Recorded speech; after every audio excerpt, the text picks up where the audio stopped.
Varicose wine సమస్యతో బాధపడుతున్నారు. Best చికిత్సను అందించే భారతదేశంలోని ఏకైక హాస్పిటల్ ఆవిస్. నమస్తే రమ్మగారు. నమస్తే జయ. రమ్మగారు, మనం నవలల్ని తీసుకొని ఆ నవల యొక్క ఇతివృత్తం మొత్తం బ్రీఫ్గా మనం ఒక స్టోరీ రూపంలో చెప్పుకుంటున్నాం. మరి ఈరోజు ఏం చెప్తున్నారు? సంక్షిప్త శబ్ద చిత్రం లాగా. అంతే. చిన్నప్పుడు రేడియోలో వచ్చేది సినిమా అంతా బ్రీఫ్గా చెప్పేయటం, కొన్ని ఇంపార్టెంట్ డైలాగులు అవి. తర్వాత సినిమా కథని బ్రీఫ్గా పత్రికలో కూడా వేసేవాళ్ళు, అలాంటివి ఉండేవి. ఇది బాగుంది, నాకు సినాప్సిస్ చెప్పడం, కథలో సారాంశం చెప్తామన్నమాట. బాగుంది. ఎద్దనపూడి సులోచనారాయణ గారిది ఆరాధన. నేను మొన్నే చెప్పాను ఈ మాట. అవునవును. అయితే ఇది నేను మాదిరెడ్డి గారితే ఎద్దనపూడి గారిది కొంచెం కన్ఫ్యూజ్ అయ్యా. యాక్చువల్గా నేను మొదట చదివిన నావెల్స్లో ఫస్ట్ సెట్లో ఆరాధన కూడా ఉంది. చిన్న ఎంఎస్కో వాళ్ళ చిన్న బుక్ ఉండేది మా ఇంట్లో. ఒక అమ్మాయి ఏడుస్తున్నట్టుగా ఉండే పిక్చర్ ఉంటుంది, అమ్మాయి కంటి నీరు పడుతున్నట్టుగా అన్నమాట. భలే కదిలించే కథ, చెప్పలేకపోవటం. మూగవాళ్ల వేదన ఎలా ఉంటుందో చాలా బాగుంటుంది కథ. భాష కూడా చాలా బాగుంటుంది. సులోచనారాయణ గారి కథనం అసలు చెప్పడానికి వీల్లేదు, అనితర సాధ్యం. ఎంత స్టైలిష్గా ఉండే క్యారెక్టర్లు నావెల్స్ రాశారు ఆవిడ. క్యారెక్టర్లను పెట్టి సింపుల్ సోబర్ సామాన్యమైన వాళ్ళు, మన పక్కింటి వాళ్ళు, సాధారణమైన మనుషుల కథలు కూడా చాలా బాగా రాశారు ఆవిడ. సెక్రటరీ అవి చాలా ఇష్టం నాకు. సెక్రటరీ, మీనా, జీవన తరంగాలు భలే బాగుంటాయి. చాలా పుస్తకాలు నా సినిమాలుగా కూడా వచ్చినాయి. ఈ ఆరాధనని సినిమా తీసుంటారని, సీరియల్ తీసుంటారని నేను అనుకోను. ఎందుకంటే ఆరాధనలో హీరోయిన్కి మాటలు లేవు. ఓహో, మూగమ్మాయి, మూగవాళ్ళని పెట్టి సినిమా తీసేంత ధైర్యం ఉండదు జనాలకు. మరి అవి బాగుంటాయి. ప్రేమలేఖలు, సిరివెన్నెల మనం చూస్తాం, సుహాసిని అదొకటే కనిపిస్తుంది, అదొకటే కనిపిస్తుంది. అది కూడా అది విశ్వనాథ్ గారి చేతిలో పడింది కాబట్టి ఆయన తన తపస్సుతోటి దాన్ని సాధ్యం చేసేసారు, పండించేశారు. అంతే, అందరి వల్ల కాదు. బాగుంటుంది ఆరాధన కదా. అలాగే స్టార్ట్ చేద్దాం. అనంత్ అని ఒక సివిల్ ఇంజనీర్ అబ్బాయి, అతని తల్లి, ఇద్దరు పిల్లలు ఉంటారు. ఆవిడ పెద్ద కోడలు చనిపోయాక ఓ 2 సంవత్సరాలు అయ్యాక అతనికి మళ్ళీ పెళ్లి చేయాలని సంకల్పిస్తారు. బాగా ఆలోచించి ఒక మూగ అమ్మాయిని పెళ్లి సంబంధం కుదురుస్తారు. అమ్మ నాన్న లేని అమ్మాయి తన పింతల్లి పంచన చేరి ఉంటుంది. అట్లా ఎవరు లేని, దిక్కులేని పిల్లలు, నోట్లో నాలుక లేని వాళ్ళు కనబడితే ఊళ్ళల్లో వాడేసేవాళ్ళు పాతకాలంలో. ఇప్పుడు కొంచెం జనాల్లోకి తెలివితేటలు వచ్చినాయి. కానీ ఆ అమ్మాయికి ఊరుమ్మడి సొత్తు, అందరిళ్లలో పనిచేసి పెట్టడం, మంచి పనిమంతురాలు. చిన్నది ఒక 20 ఏళ్ళ అమ్మాయి. అయితే ఆ పింతల్లికి ఒక 1000 రూపాయలు ఆశ పెట్టి ఈవిడ ఈ అమ్మాయిని తన కొడుక్కి చేసుకుంటుంది. అది బాగా బతిమలాడుతుంది. అతను ఒప్పుకోడు కానీ బలవంతంగా ఒప్పిస్తుంది. అంతర్వాహినిలాగా కలిసిపోతుంది. ఆ పిల్ల మూగది, ఏమి భావాలు ఏమి ఉండవు. అక్కడ పింతల పంచం చేరి బతుకుతుంది. హాయిగా ఇల్లు వాకిలి ఏర్పడితే తనదంటూ ఆ సంసారం ఉంటే ఇల్లు దిద్దుకుంటుంది. పల్లెటూరులో పిల్ల, పని పాట వచ్చిన పిల్లని చూసి ఆవిడ నిర్ధారించుకుని ఆ అమ్మాయిని పెళ్లి చేస్తుంది. అనంతకి చేసేస్తే ఊళ్ళో వాళ్ళంతా ఏమనుకుంటారంటే ఏదో ముస్లింగా ఏదో రెండో పెళ్లివాడికి ఇస్తుంటే రెండో పెళ్లివాడు అంటే ఎవరో అనుకుంటారు. ఈ పిల్ల సామాన్యంగా, చామన్చాయిగా, సామాన్యమైన పర్సనాలిటీ, కాస్త ఒత్తైన జడ తప్పిస్తే ఏముండదు, మామూలు పిల్ల. అతను చాలా అందమైన వాడు, తెల్లగా పొడుగ్గా, మంచి స్ఫురద్రూపి అయినవాడు. 2 పిల్లలు. అందరు ఆశ్చర్యపోతారు, ఇది మూగ పిల్లకి భలే అదృష్టం పట్టింది అని. తీరా సరే మీరెవరు రావక్కర్లేదు, దూరభారం, పట్నం కదా అని చెప్పి అమ్మాయిని తనతో పాటు తీసుకెళ్ళిపోతుంది ఆవిడ. ఇంటికి వెళ్ళాక ఒక 5-6 ఏళ్ల పిల్ల, ఒక 3-4 ఏళ్ల పిల్లాడు. ఈ పిల్లలు, ఈ అమ్మాయి మంచి పనిమంతురాలు కదా. పల్లెటూళ్ళల్లో పనిచేసిన వాళ్ళకి పట్టణాల్లో చిన్న ఇళ్లలో పనులకు ఏం లెక్క ఉంటాయి. మెల్లిగా అత్తగారింటో అలవాటు పడుతుంది. అతనేమి అమ్మాయిని ఇంట్లో ఒక పని మనిషి కింద ఉంటుంది అంతే. అతని అమ్మాయితో ఏమి మాట్లాడు, పిలవడు, చేయడు, ఏమీ ఉండదు. అంటే ముట్టనట్టు ఉంటాడు, తన దారిని తను ఉంటాడు. ఈ పిల్ల ఇంకా మెల్లిగా ఇంట్లో స్థిరపడుతుంది. భర్తని చూడడానికి, మరి భర్త అనేసరికి ఒక ఫీలింగ్స్ ఉంటాయి కదా. మనిషి ఏమో చాలా అందమైన వాడు అతను. కొద్ది రోజులు అట్లా గడుస్తుంటే ఒకరోజు ఎవరో చుట్టాలు వస్తున్నారని అన్ని పలహారాలు అవి చేయిస్తుంది కోడలతో అత్తగారు. ఇంట్లో పని మనిషి మానేస్తుంది. ఆ పనులన్నీ కూడా ఈ అమ్మాయి మీద పడితే తన ఇల్లు, తన భర్త, తన పిల్లలు, తన అత్తగారు అనుకుంటుంది. ఎవరో చుట్టాలు వస్తున్నారని, వాళ్ళు వచ్చాక నీకు చాలా విషయాలు తెలుస్తాయని మొత్తం జరిగిందంతా చెప్తుందనమాట. తనకి తండ్రి లేడు ఈ అనంతకి చిన్నప్పుడే. లేకపోతే సరే ఆవిడే ఊళ్ళో ఏదో చిన్న పొలం అవి ఉన్నాయి, హైదరాబాద్ వచ్చి ఆవిడ పిల్లల్ని ఇంజనీరింగ్ చదివించుకుని చాలా బాగా చదువుకున్నాడు, సివిల్ ఇంజనీర్ అతను. సరే ఏవో చిన్న పనులు చేస్తున్నాడు. ఆడపడుచులు 2 ఉన్నారు ఈవిడికి. వాళ్ళల్లో ఒకళ్ళ పిల్లని ఇచ్చి చేసుకోవాలని వాళ్ళు అడిగారు. మొదటంతా వీళ్ళతో బాగా ఉండలేదు, కానీ పిల్లాడికి మంచి చదువు పెద్ద ఉద్యోగం వచ్చే అవకాశం ఉండేసరికి వాళ్ళు అడిగితే వీళ్ళు ఒప్పుకోవాలి. ఈవిడికి ఏంటంటే తనకి కూతురు లేని లోటు తీరుస్తూ ఇప్పుడు మా పిల్లాడిని చక్కగా చూసుకుని ఆలోచించుకుంటారు కదా, ఒకడే కొడుకు వాడికి మంచి పెళ్ళం కావాలని. వాళ్ళు ఎవ్వరూ తన కొడుక్కి సరిపోయే పిల్లలుగా తోచరు. ఇతను ఏం చెప్తాడంటే, నేను పిల్లని ప్రేమించాను, సుధా అంటే అత్త కూతురుని చేసుకోమంటున్నారో దాని ఫ్రెండ్ చాలా బాగుంటుందని చెప్పాడు. మనమే వెళ్ళి వాళ్ళ ఇంటికి వెళ్ళి పిల్లని అడగాలమ్మా అన్నాడు. ఇప్పుడు ఆశ్చర్యపోతే మనం వెళ్ళి అడగటం ఏమిట్రా, బలంతంగా ఒప్పిస్తాడు. బాగుంటుంది అని. తీరా వెళ్తే వాళ్ళ ఇంటికి ట్యాక్సీలో తీసుకెళ్తాడు. వెళ్ళాక ఆవిడకి తెలుస్తుంది వాళ్ళు బాగా డబ్బున్న వాళ్ళు, 2-3 ఆడపిల్లలు, ఎవరో తెలిసిన వాళ్ళు ఉంటారు.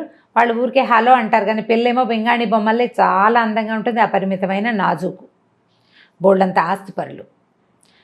ఈవిడ ఒప్పుకోదు ఆ పెళ్ళికి. వాళ్ళు పెళ్లి గురించి వాళ్ళు ఏం మాట్లాడరు. ఈవిడ ఆ ఇంటికి వెళ్ళి మీ పిల్లని మా పిల్లాడికి ఇవ్వండి అని అడగటం ఎలాగో ఈవిడికి అర్థం కాదు. ఇంటికి వచ్చాక తల్లి కొడుకు పోట్లాడుకున్నారు. ఆవిడ చెప్తుంది అనమాట ఈ సంగతి అంతా. తను చక్కగా కలిసిపోతుంది. నాకు ఎంతో ఇష్టం, ఆ రాధ అంటే పంచప్రాణాలు ఈ అనంత్కి. ఈవిడేమో అసలు ఆ పిల్లని పెళ్ళంగా ఉంచుకోవాలంటే నువ్వు ఎన్ని చెయ్యాలో తెలుసా, ఎన్ని పద్ధతులు మార్చుకోవాలంటే. వాళ్ళు కూడా పేదవాళ్ళేనమ్మా, మనలాంటి వాళ్ళే. క్రమంగా సంపాదించాడు ఆయన, పిత్రార్జితం కాదది. నేను కూడా అలాగే సంపాదిస్తాను, ఇంజనీరింగ్ చదివి నేను సంపాదించలేనా అంటాడు. రోజులు గడుస్తాయి. ఒకరోజు సాయంకాలం ఆ రాధని వెంట పెట్టుకుని పెళ్లి చేసుకుని తీసుకొచ్చేస్తాడు. ఓహో. తీసుకొచ్చాక ఆవిడకి తెలుస్తుంది ఆ అమ్మాయి ఒట్టి మనిషి కాదు. ఇంకా తొందరపడి పెళ్లి చేసేసుకున్నాడు. ఆ వచ్చిన రోజు నుంచి తప్ప మరుసటి రోజు నుంచి వీళ్ళ జీవితాల్లో సుఖం లేదు. ఇంకా మర్నాడు వాళ్ళ అమ్మ నాన్న వచ్చారు, తిట్టిపోసారు, నాన్నకు అలా చేశారు. తర్వాత కొంచెం మెల్లిగా నెలలు వచ్చినాయి. దాని ఫ్రెండ్స్ వచ్చేవాళ్ళు. వీళ్ళు మా అమ్మాయి ఖరీదైన ఇళ్లలో ఉన్న అమ్మాయి, ఇంత చిన్న ఇల్లు ఇరుగ్గా ఉంది, పరిసరాలు బాగుండలేదు అంటే ఊళ్ళో ఉన్న ఇల్లు పొలం అన్నీ అమ్మేద్దామని తల్లిని బలవంత పెట్టాడు. ఊళ్ళో పొలాలు అమ్మేశారు. ఇళ్ళ స్థలం ఎంత కష్టపడి ఎన్నేళ్ళో దాచి పెట్టుకున్న స్థలాలు మరి ఇంకేం చేస్తుంది. ఈవిడ ఒకడే కొడుకు, 40,000 ఎంతో మొత్తానికి అమ్మేసి ఇక్కడ ఇల్లు అద్దెకి తీసుకుంటాడు, అన్నీ ఏర్పరుస్తాడు, కులాసాగా ఉంటారు. మరి పెద్ద పిల్లకి ఏడాది వస్తుంది, మొదట ఒక పాప పుట్టింది. ఆవిడ వాళ్ళ అమ్మ నాన్న బాగా రాకపోక చేసి పిల్లని తమకు ఇచ్చేయమంటారు. ఈ అమ్మాయి కూడా పంపుదామనుకుంటుంది, కానీ అతను ఒప్పుకోడు. నాకు తోబుట్టులు లేరు, ఎవరు లేరు, నేను ఒంటరిగా పెరిగాను, నా పిల్లలు నాతోటే ఉండాలంటాడు. ఈ పిల్ల కొంచెం ఏడాది నిండేసరికల్లా మళ్ళీ నెల తప్పుతుంది అమ్మాయికి. ఈసారి ప్రెగ్నెన్సీ కొంచెం కాస్త 2 నెలలు గడిచేసరికల్లా ఇల్లు జప్తు అయిపోతుంది. తల్లి పోట్లాడుతుంది, ఇంత డబ్బు పట్టుకొచ్చావు కదా, అంతా ఏం చేశాడో మరి వాడుతున్నాం కదా, జల్సాలకి వాడేసుకున్నారు డబ్బంతా. ఇక లబోదిబో. అక్కడి నుంచి ఏం చేస్తారు, వెంటనే ఇల్లు మారిపోయారు, చిన్న ఇంట్లోకి వెళ్ళారు. పిల్లకి కడుపుతో ఉన్న పిల్లకి మందు మాకు కూడా లేని స్థితి వచ్చేసింది. అతనికి ఉద్యోగం రాలా. ఆ ఊరు నుంచి తెచ్చిన డబ్బుతో ఇల్లు అవి కొనేసి అది చేసి ఖర్చు పెట్టేశాడు, ఎంజాయ్ చేసేసాడు. ఈ పిల్ల వాడికి అతనికి ఏంటంటే ఆ భార్య అమిత వ్యామోహం అమ్మాయి అంటే, దాన్ని సంతోషంగా ఉంచడమే కావాలంతే. సరే తీరా డెలివరీ అయ్యే టైంకి వాళ్ళ అమ్మా నాన్న వచ్చారు, కానీ వాళ్ళేమీ వీళ్ళతో సరిగ్గా లేరు. ఇంత చిన్న ఇంట్లో ఉంటున్నారని ఏదో అంటారు. అమ్మాయి దిగులుగా ఉంటుంది. పిల్లడు పుట్టాక మా అమ్మ వాళ్ళ ఇంటికి వెళ్తానంటుంది, బెంగ పెట్టుకుంటోందని పంపిస్తారు. అక్కడికి వెళ్తే 2 రోజులు 4 రోజులకి తిరిగి వచ్చేస్తుంది, ఉండలేదు వాళ్ళ దగ్గర. వాళ్ళంతా డబ్బులు ఉన్నవాళ్ళు, అమ్మాయి పేదింట్లో ఉండిపోయింది. నాదే పొరపాటు, ఉద్యోగం లేని వాడు ఇంత ఖర్చు పెడుతుంటే ఎలాగా అని నేను అడగలేకపోయాను, నాకు తెలియలేదు, నా వల్లే మన పరిస్థితి ఇట్లా అయిందని ఫీల్ అవుతూ ఉంటుంది. పిల్లాడు కొంచెం పెరిగిన తర్వాత ఒకరోజు పిల్లలిద్దరిని తయారు చేసి నేను మా అమ్మమ్మ వాళ్ళ ఇంటికి వెళ్ళొస్తానని పిల్లలిద్దరిని ఇక్కడ పెట్టి పుట్టింటికి వెళ్తుంది. మర్నాడు పొద్దున మధ్యాహ్నం వాళ్ళ నాన్న వచ్చి ఆగమేఘాల మీద రాసుకెళ్ళి ఎక్కడన్నాడు, నా కూతురుని చంపేశాడని కాల్ చేశాడు. ఆ అమ్మాయి అక్కడికి వెళ్ళి నిద్ర మాత్రలు వేసుకుని చనిపోయింది అమ్మ వాళ్ళ ఇంట్లో. నా వల్లే నా భర్త ఇట్లా అధోగతి పాలైపోయాడు, వీళ్ళకి మేము ఎప్పటికి పైకి వస్తాం, మా అక్క చెల్లెళ్ళ ముందు నేను ఎప్పుడు తలెత్తుకుని తిరుగుతాను. అలా దిగులతోటి సూసైడ్ చేసుకుంటుంది. ఈ పిల్లలు మిగిలిపోతారు. అది కష్టం మీద ఇప్పుడే ఏదో ఉద్యోగం, ఒక కాంట్రాక్టు లభించింది, సొంతంగా కాంట్రాక్టులు చేసుకుంటున్నాడు. ఇది మనసులో పెట్టుకో. ఆ రాధని మర్చిపోలేడు వాడు.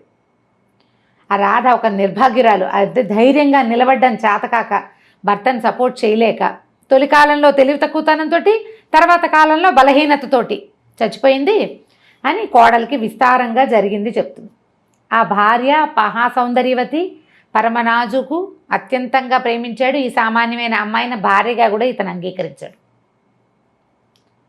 తెలిసింది కదా, సరే కొంతకాలం మెల్లిగా అలవాటు అవుతుంది, లేని ఊరుకుంటుంది. చుట్టాలు ఎవరో వస్తారనుకుంటారు, వాళ్ళు రారు. మెల్లిగా ఇంట్లో అలవాటు పడిపోతుంది. ఏవో చిన్నవి ఇంట్లో వచ్చే సాధారణంగా అందరి ఇళ్లలో వచ్చేవి వస్తూ ఉంటాయి.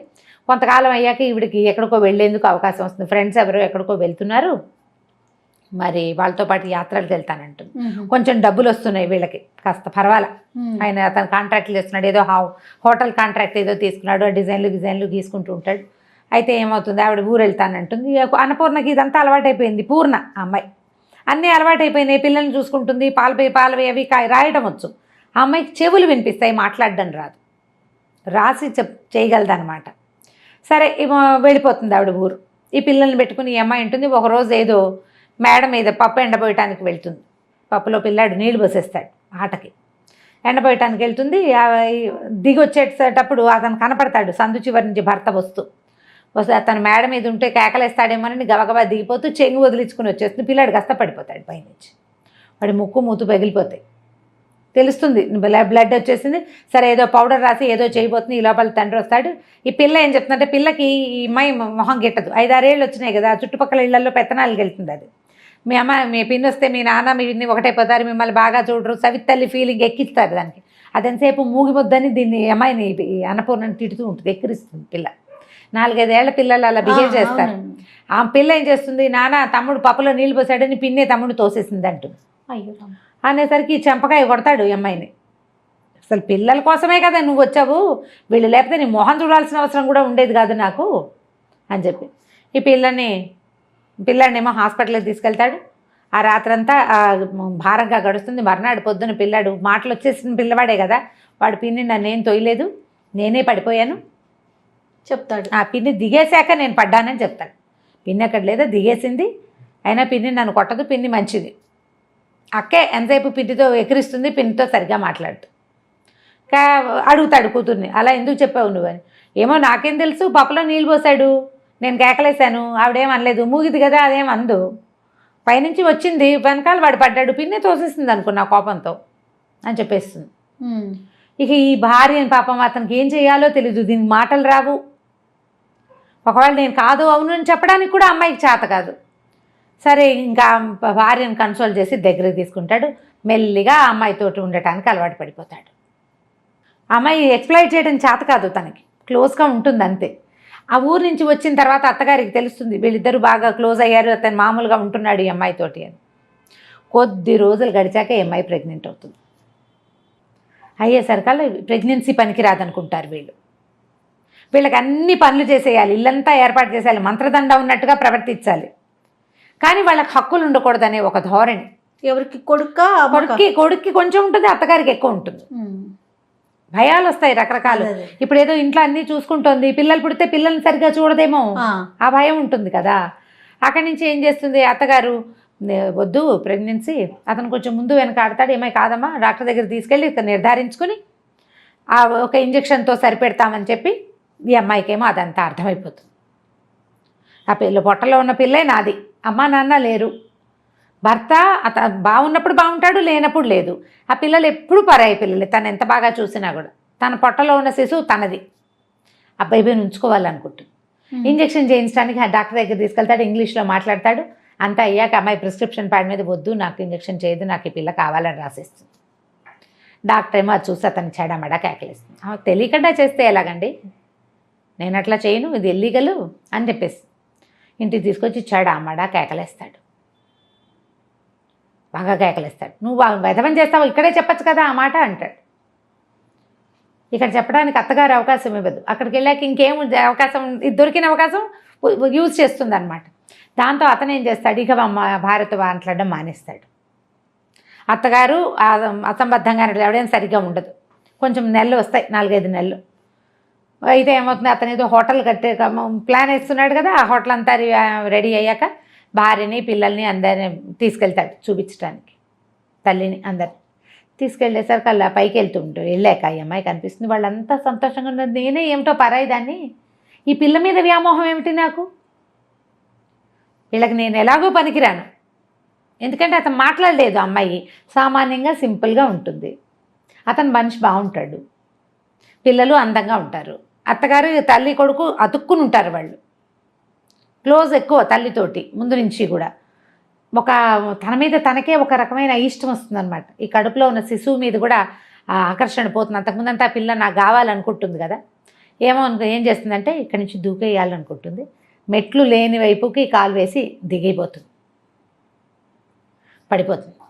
పడిపోయేసరికి ప్రెగ్నెన్సీ పోతుంది. అత్తగారు అయ్యో అదేమిటో అమ్మ కాలు చెయ్యి విరిగితే ఎంత పని అయ్యేది అంటుంది. వీళ్ళకి కావాల్సింది అదే కదా, ఇప్పుడు తీగానే మాట్లాడతారు. వీళ్ళు ఈ పిల్లని లేకుండా చేయాలనే కదా చూశారు. సరే బాగా సారీ చెప్తాడు. మెల్లిగా కొన్నాళ్ళకి మళ్ళీ లైన్లో పడుతుంది, అంతా నార్మల్గా ఉంటుంది. ఇతనికి కొత్త పనులు వస్తాయి, పరిచయాలు పెరుగుతాయి, పెద్ద ఇల్లు తీసుకుంటారు, వాళ్ళంతమంది వస్తూ ఉంటారు. క్రమంగా ఈ అమ్మాయికి ఇతనితో క్లోజ్గా ఉండాలనే ఫీలింగ్ కూడా. ప్రెగ్నెన్సీ పోయేసరికల్లా ఆడవాళ్ళకి సహజంగా ఒక అయిష్టం వచ్చేస్తుంది. అంతకుముందు భర్త అంటే చాలా ప్రీతి అవన్నీ ఉంటాయి, పాపం సహజంగా ఉండేదే కదా. కానీ ఈ పార్టీలు ఫంక్షన్లు వీళ్ళని పిలవటాలు ఎప్పుడు పనిచేస్తూనే ఉంటుంది. ఓ రోజు ఎవరో వస్తారు చాలామంది, వాళ్ళు ఒక చంటి పిల్లని తెస్తారు, వాడు తెగ ఏడుస్తాడు. ఆ పార్టీలో ఏడిస్తే పొద్దు నుంచి పని చేసుకుంటూ పిచ్చి చీర జుట్టు జడంతా పిచ్చిగా పాయలు బయటకు వచ్చేసి మాసిపోయినట్టున్న బట్టలతో ఉన్న ఈ అమ్మాయి ఏం చేస్తుంటే పిల్లాడు ఏడుపుని తట్టుకోలేకపోతుంది. కొంచెం ప్రెగ్నెన్సీ పోయి ఉంది కదా, ఆ పక్కన పరిగెత్తుకుంటూ వచ్చి ఆ పిల్లాడిని తీసుకెళ్తుంది లోపల. పని మనిషి అనుకుంటారు వాళ్ళు. పిల్లాడు పాలు తాగిచ్చింది, ఫ్యాన్ వేసి కాస్త చొక్కా బొడదీసి కాస్త ఏదో మంచినీళ్ళు పట్టేసరికి వాడు సర్దుకుంటాడు. ఆవిడ లోపలికి వస్తుంది, పాలు ఉన్నాయా అవి ఉన్నాయి ఇవి ఉన్నాయని అడుగుతూ. తీరా అతను ఆవిడ చెప్తున్నాను మీరు ఇంకా పెళ్లి చేసుకోవచ్చు, అదేంటి పెళ్ళి ఎందుకంటే ఇదిగో నా వైఫ్ ఈవిడే అంటే ఆశ్చర్యపోతుంది ఆవిడ. అమ్మాయి తను మూగది, మాట్లాడలేదు, బయటికి రాదు, పని చేస్తుంది ఎక్కువగా అని చెప్తాడు. వాళ్ళు ఆశ్చర్యపోతారు. అప్పటి నుంచి ఇతనికి ఏమనిపిస్తుంది అంటే వైఫ్ని అన్ని చోట్లకి తిప్పాలి, ఈ అమ్మాయిని ఇట్లా మూల ఉంచకూడదు అనిపిస్తుంది. వెనకాలకు తిప్పుకుంటాడు, భార్యను బాగా దగ్గర తీసుకుంటాడు. అత్తగారికి నచ్చదు, దీనికి ఎందుకురా మూగిది, అది ఇంట్లో ఉండేదానికే అంటుంది. అయినా అతను ఒప్పుకోడు. కాదమ్మా నేను అట్లా వదిలేను, తను వచ్చాకే నా జీవితం బాగుపడింది, ఇల్లు ఎప్పుడు శుభ్రంగా ఉంటుంది, పిల్లలు కడిగిన ముత్యాల్లా ఉంటారు, ఖర్చు ఎంత రూపాయి ఇస్తే అందులోనే ఖర్చు పెడుతుంది, ససేమిరా రూపాయి ఎక్స్ట్రా చేయదు, మంత్రదండం ఉన్నట్టుగా ప్రవర్తిస్తుంది, చేతిలో పని చేసుకుంటుంది. రాధతో నా జీవితం ఇలా కావాలనుకున్నా, కానీ రాధకి పని రాదు, పాట రాదు, ఏమీ రాదు, అందం తప్ప. నేను రాధను ప్రేమించాను కానీ నాకు కావాల్సింది ఇది జీవితం, ఇది ఈ అమ్మాయి దగ్గర ఉంది అని ఇంకా భార్యను తనతో పాటు తిప్పుకోవటం మొదలు పెడతాడు. కొద్ది రోజులు అయ్యాక ఎవరో ఒక పార్ట్నర్ కలుస్తారు. ఆ పార్ట్నర్ వాళ్ళ పిల్లలు బాగా తిరుగుతుంటారు. వాళ్ళకు సరోజని ఒక యంగ్స్టర్ పిల్ల ఒకటి ఉంటుంది, ఒక 20 ఏళ్ల పిల్ల. అది హ్యాండ్సమ్గా ఉన్న ఈయనకి అట్రాక్ట్ అవుతూ ఉంటుంది. ఎంతసేపు ఆనంద్కి ఇతను వెనకాల పడుతుంది, ఎంతసేపు అక్కడికి వెళ్దాం రా అని తీసుకెళ్తుంది. కొంచెం హ్యాండ్సమ్గా ఉన్న మగవాళ్ళు కనిపెట్టేసరికి పిల్లలకి అవకాశం ఉందనుకో, వీళ్ళు ఆటోమేటిక్గా కొంచెం అట్రాక్టివ్గా ప్రవర్తిస్తారు, ఫ్లర్టీగా ప్రవర్తిస్తుంది. ఈవిడికేమో ఆ పిల్ల వస్తే బాగుందనిపిస్తుంది అత్తగారికి. ఇప్పుడు నువ్వు నేను ఉంటామా, మన ఇల్లు ఎప్పుడు నిశ్శబ్దంగా ఉంటుంది. పిల్లలిద్దరు, రెండో పిల్లాడు కూడా స్కూల్కి వెళ్ళిపోవటం మొదలు పెడతాడు. పని లేదు, పని వాళ్ళు ఉన్నారు ఇంట్లో. అత్తగారు రోజు సరోజన చేసుకుందాం వీడికి అని మొదలు పెడుతుంది. ఆ రోజుల్లో ఇలా ఉండేవి. ఇది ఎర్లీ 70s ఏమైనా రాశారా, లేట్ 70s రాశారనుకుంటా. మూడో పెళ్లి చేద్దామని ఉంటుంది. ఈ మూగు పిల్లని చేసుకుని ఏం చేస్తాడు, వాడు లక్షాధికారి అయ్యాడు, ఇప్పుడు సంపాదిస్తున్నాడు, సంఘంలో పరువు ప్రతిష్ట, నలుగురిలో బయటికి వెళ్ళాలి, ఎవరినైనా తీసుకెళ్ళాలి తనతో పాటు. ఈ పిల్లకి మాటామంతి రాదు, సామాన్యంగా ఉంటుంది. వాడు అందానికి తగిన పిల్ల కాదు.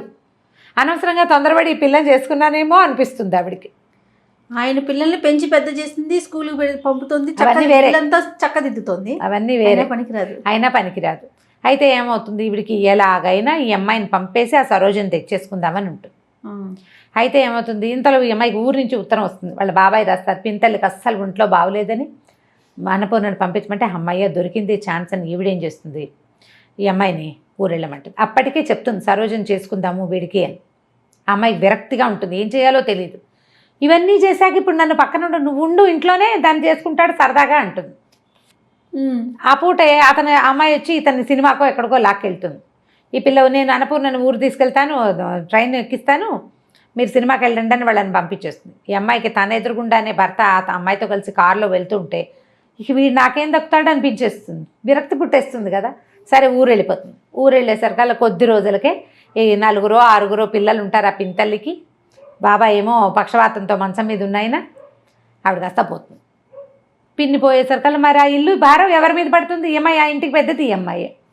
సరే ఇంకా మెల్లిగా అక్కడ స్థిరపడుతుంది. పోయిందని తెలియగానే ఈవిడేమనుకుంటుంది, రాజేశ్వరమ్మ గారు అనంత్ వాళ్ళ అమ్మ, అమ్మయ్య ఆ ఇంట్లోకి దీని అవసరం ఉంది, ఎలా ఫిక్స్ అయిపోతుంది, కొన్నాళ్ల పాటు రాదు, ఆ లోపల మన వ్యవహారం చక్కబెట్టేసుకోవచ్చు అనుకుంటాం.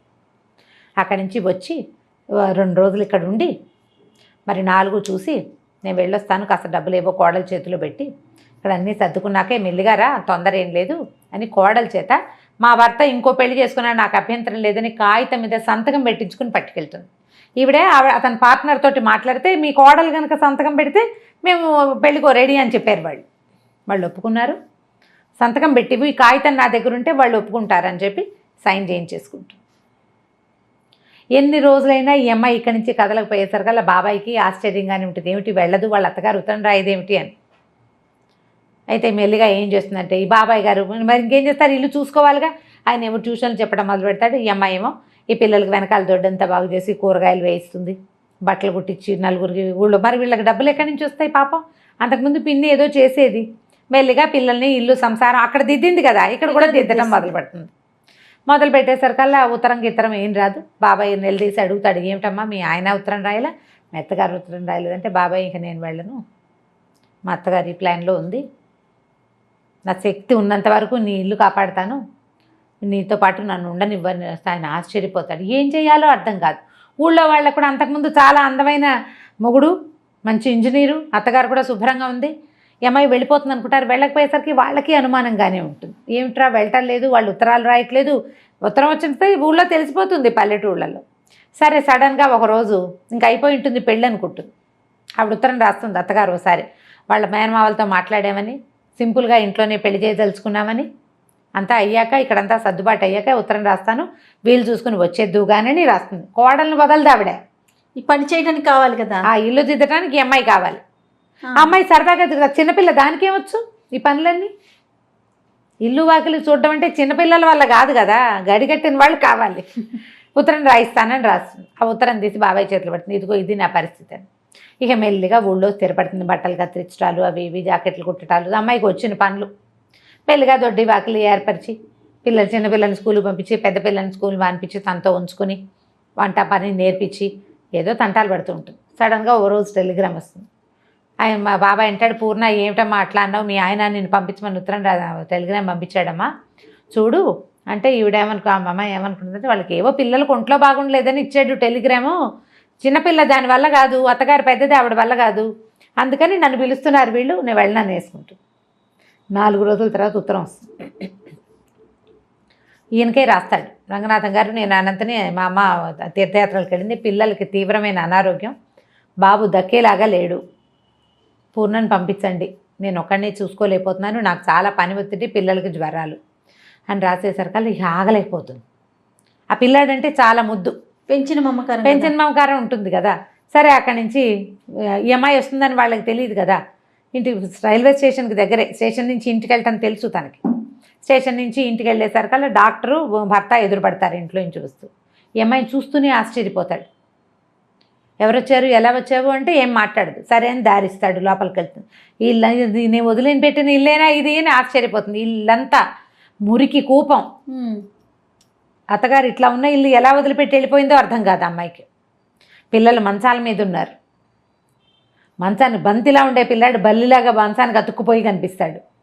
ఆ కూతురికి విపరీతమైన జ్వరం, ఇల్లంతా మందు సీసాలు, అతని చొక్కాకి గుండీలు లేవు, ప్యాంట్ మీదంతా మందు మరకలు, ఇల్లంతా మహాలోకంలాగా ఉంటుంది, మాసిపోయిన బట్టలు ఎక్కడ పడితే అక్కడ. ఈయన టెన్షన్తో కాల్చేసిన సిగరెట్ పీకలు. ఏం చేస్తారు? అక్కడి నుంచి వచ్చాడు. వచ్చిన తర్వాత చూస్తే పిల్లకి బాగా సీరియస్ అయిపోతుంది. పిల్లవాడికి జ్వరం జారినప్పుడే పిల్లకి సీరియస్ అయిపోతుంది. ఏవో మందులు తీసుకొస్తాడు. ఏం చేస్తుంది, ఇంకా గబగబా కొంగు బిగించి మెల్లిగా ఓ పక్క నుంచి మొదలుపెట్టి ఇల్లంతా ఊడ్చి ఎత్తిపోసి చెత్తలని పిల్లల పక్కలు మార్చి తను తెచ్చుకున్న పెట్టలోంచి పక్క దుప్పట్లేవి, ఉతికిన దుప్పట్లే లేవా ఇంట్లో, తను తీసుకొచ్చిన సూట్ కేసులోంచి తన చీరలే ఇస్త్రీ పెట్టుకున్న చీరలన్నీ మడతలు విప్పి మంచం మీదేసి పిల్లల్ని పడుకో. శుభ్రమైన పక్కలు లేకపోతే జబ్బులు పెరిగిపోతాయి. ఆ ఇంట్లోకి రాగానే అతను కనిపిస్తుంది, అన్నపూర్ణ చేతిలో ఏదో మంత్రదండ ఉంది, ఇల్లంతా క్లీన్, గంటలో పక్కలు చూస్తే పడుకోవాలనిపిస్తుంది. ఎన్నిసార్లు అనుకుంటాడనమాట అతను, ఈ అమ్మాయి ఉండబట్టే నా జీవితం హాయిగా ఉంది అని. అది ఇప్పుడు అనిపిస్తుంది.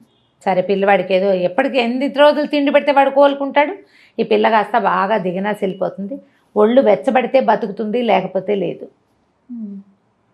చల్లబడిపోయింది అనమాట శరీరం, ఇదంతా పోయింది. సరే అక్కడి నుంచి చూస్తూ ఉంటారు ఇద్దరు ఒంటి మీద చేసి ఒక తెల్లవారుజామున ఎప్పటికో మొత్తానికి దానికి పిల్ల కాస్త పొట్ట దగ్గర వెచ్చబడుతుంది. సరే అప్పుడు లేచి మళ్ళీ మందేసి డాక్టర్ని పిలుచుకొచ్చి ఏదో చేస్తే మొత్తానికి పిల్ల సేఫ్. అక్కడి నుంచి పెళ్ళాన్ని దగ్గర కూర్చోబెట్టుకుంటాడు.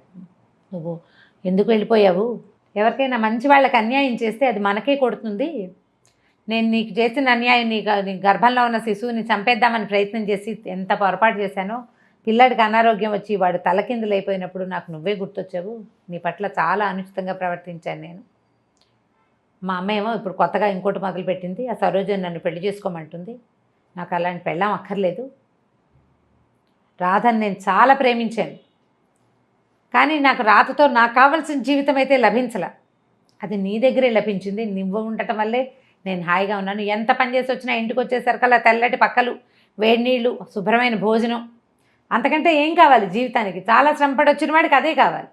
నాకు ఆ విశ్రాంతి నీ దగ్గరే లభించింది. నేను వద్దన్నాను. నా మీద కోపంతో అమ్మ తీర్థయాత్రలకు వెళ్ళిపోయింది. నాకు తెలిసిన అమ్మాయి కడుపుతో ఉంటుంది. ఇవి వచ్చేసరికి తెలుస్తుంది అనమాట. తను ఆశ్చర్యపోవడానికి కారణం అమ్మాయి గర్భవతి అని తెలియదు ఇతనికి.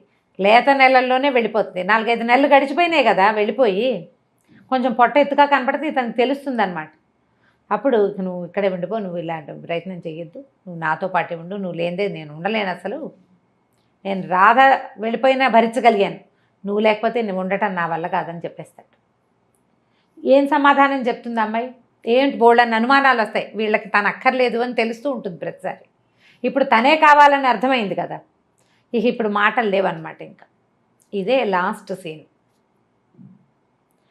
ఎంత బాగా రాస్తారంటే చిన్న డీటెయిల్స్ కూడా ఎట్లా ఒకళ్ళు ఇంకొకళ్ళని అపార్థం చేసుకుంటారు జీవితంలో. పిల్లలు ఎట్లా కొంతమంది దగ్గర అవుతారు, ఎలా దగ్గరికి రారు. మనుషులు ఎంత స్వార్థపరులుగా ఉంటారు. చిన్నప్పటి నుంచి ఈ పిల్లతోటి పని చేయించుకుని పింతలేమో 1000 రూపాయలకి ఆశపడి ఈ పెళ్లి చేస్తుంది. చూడండి, అన్ని పనులు చేయించుకుని తన కొడుకు బాగా జీవితంలో స్థిరపడంగానే ఈ అమ్మాయిని వదిలించుకుని ఇంకో కోడల్ని తెచ్చుకోవాలనుకుంటుంది అత్తగారు. అలాగే ఉంటారు కదా మానవ నైజాలు. ఇట్లా జీవితానికి దగ్గరగా ఉండే కథలు కొన్ని ఎంత కదిలిస్తాయంటే, ట్రై చేసి అంటే అందరూ మనసులోని మనసు ఎక్కడ దొరుకుతుంది అని అడుగుతున్నారు. బుక్ షాపుల మీద పడి వెతకాలమ్మా. మన దగ్గరలో ఉన్న బుక్ షాప్స్ వెతుక్కోవాలి, బుక్ ఫెయిర్స్కి వెళ్ళాలి. మీరే కొత్తవి ఇన్వెంట్ చేసి చూసి కొత్త పుస్తకాలు తెచ్చుకోగలుగుతారు. నన్ను ఒకరు అడిగితే నేను అదే, మీరు వెళ్ళి షాప్కి ఏమైనా ఎక్కడ దొరుకుతుంది అని అంటే మందా మాక పుస్తకం షాప్లోకి వెళ్ళి కొనుక్కోవటమే, వెతకటం దానికోసం. బుక్ హౌస్లు మనకి ఆన్లైన్ కూడా దొరుకుతాయి. ట్రై చేసి కొని చదివి చూడండి. ఆరాధన, ఎద్దనపూడి సులోచనారాణి గారి ద బెస్ట్ నావెల్స్లో ద బెస్ట్ నావెల్. రీడింగ్ స్కిల్స్ని డెవలప్ చేయడంలో భాగమే ఈ నావెల్స్, ఈ కథలు చెప్పటం. మళ్ళీ ఒకసారి అంటే ఆల్రెడీ పుస్తకాలు చదివే హ్యాబిట్ ఉన్న వాళ్ళందరూ చదువుతారు, వాళ్ళకి మనం చెప్పాల్సిన పనే లేదు. మళ్ళీ ఒకసారి గుర్తు చేసుకుని చదవాలనిపించేలాగా చేస్తుంది ఒకటి.